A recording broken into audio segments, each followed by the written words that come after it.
I'm rereading Red Rising right now, and I'm remembering some of my criticisms from the first time I read Red Rising, and part of it was I felt like the characters, the way they described their ability to move and you know live on Mars, as if they were developing and growing essentially from childhood to adulthood under the equivalent of Earth gravity, based on, but they're living on Mars generationally, and their muscle mass and tissue and whatnot wouldn't be that way growing up under Martian gravity generation after generation. There would have been like adaptive evolution and that kind of thing. And when I'm doing the reread, I realized that my initial interpretation was completely wrong on that. As I finally clued in that it was essentially the cutters, or the reforming of Daryl's body in the process to become this gold, essentially.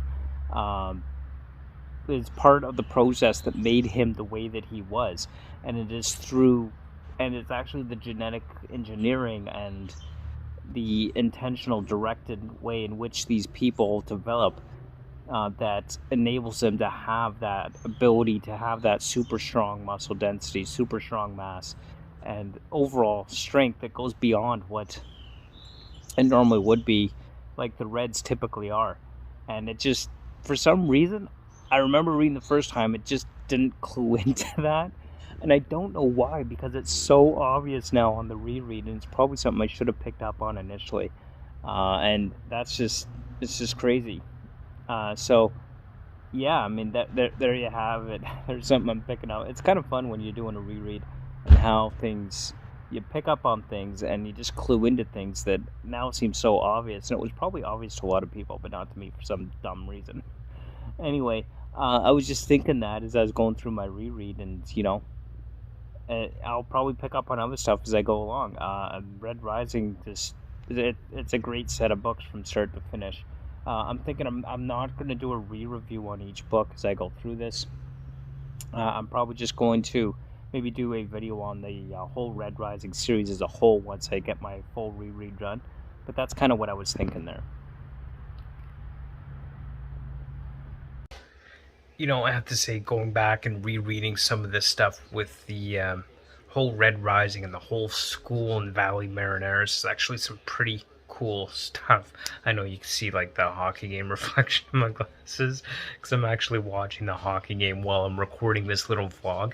But I really kind of like what's going on with the whole school, and it really paints this dreadful picture of what Daryl was having to deal with in order to infiltrate the Gold Society. And I just thought that's really cool how that's set up. And I really look forward to continuing through this reread of Red Rising, because like right now it's just really cool, and I'm really enjoying that.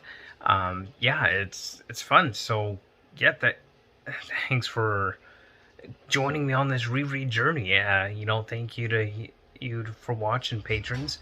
And yeah, this is fun, exciting. This is just kind of raw. I'm actually also having fun doing these vlogs, because it is just kind of raw, unedited, in the moment thoughts about stuff that I'm doing for the channel and for what I'm rereading, and it's just a lot of fun, and exciting for me to be able to start sharing this kind of with you as I read through these books. And I just wanted to put that out there. And I'm really enjoying that whole setup with Daryl and the school and everything that he's trying to fight for his survival, and the friends and the relationships that he's starting to have through those trials. It's just kind of really cool to go back and reread this. It's always interesting doing a reread, because you really start to I guess pick up on things clearer and start really seeing things differently than maybe you did the first time around. And I love that about doing the whole reread thing. So yeah, this is a lot of fun, kind of putting this together. And yeah, we'll continue on the Red Rising saga, and see where we end up. and I'll probably be doing a reread for a lot of other book series as well, kind of going back to the beginning before I pick up where I left off, because it's been a while since I've read a lot of them. It's good to have that refresher going.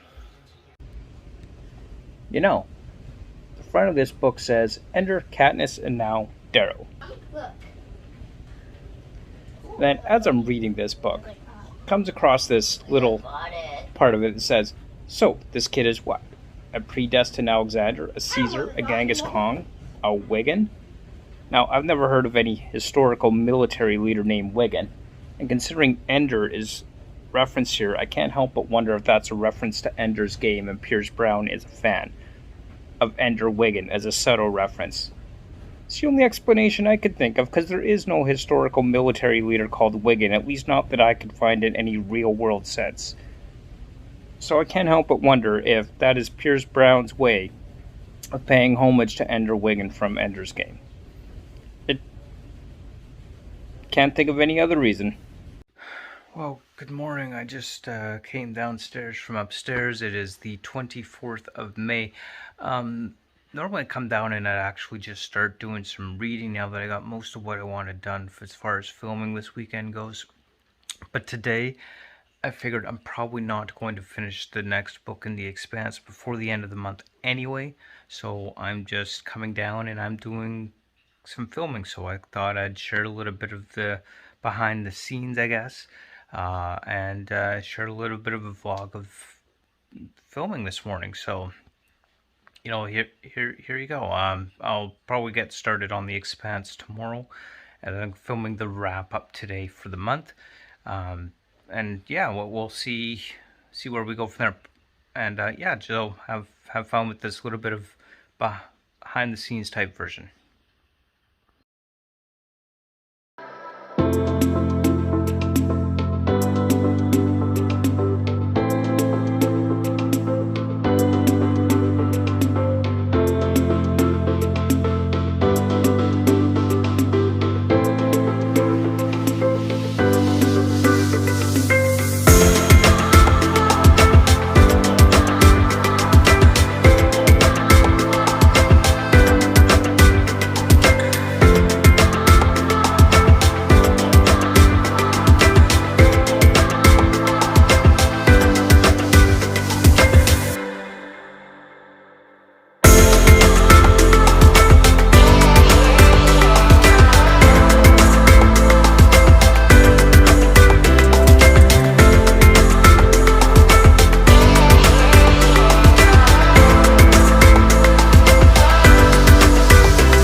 Hey patrons, I'm just out for a bike ride and got one of these awesome little local sharing libraries that I just thought I'd check out while I'm here. So let's see what they got, and you know, maybe we'll find something interesting.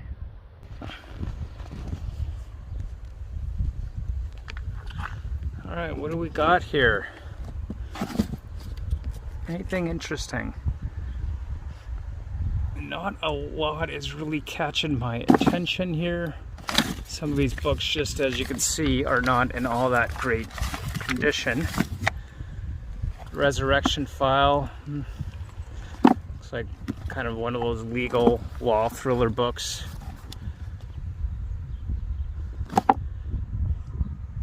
Not a whole lot here.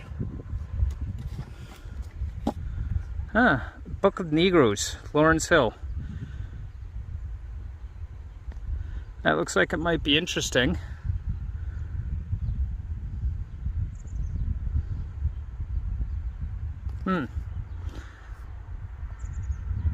Let's check it out.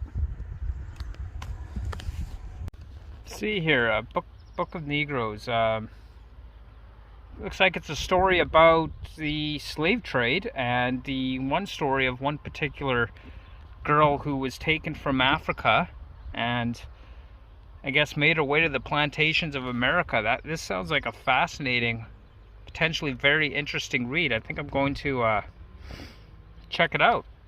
Yeah, I think I'll take that home. Gotta love these little sharing libraries. They're just pretty awesome, I'd say. Well, you never know what you're gonna find, so glad I came across it. Well, it's a nice rainy morning here in Victoria, and I just started reading Taliban's War, Book 2 of the Expanse.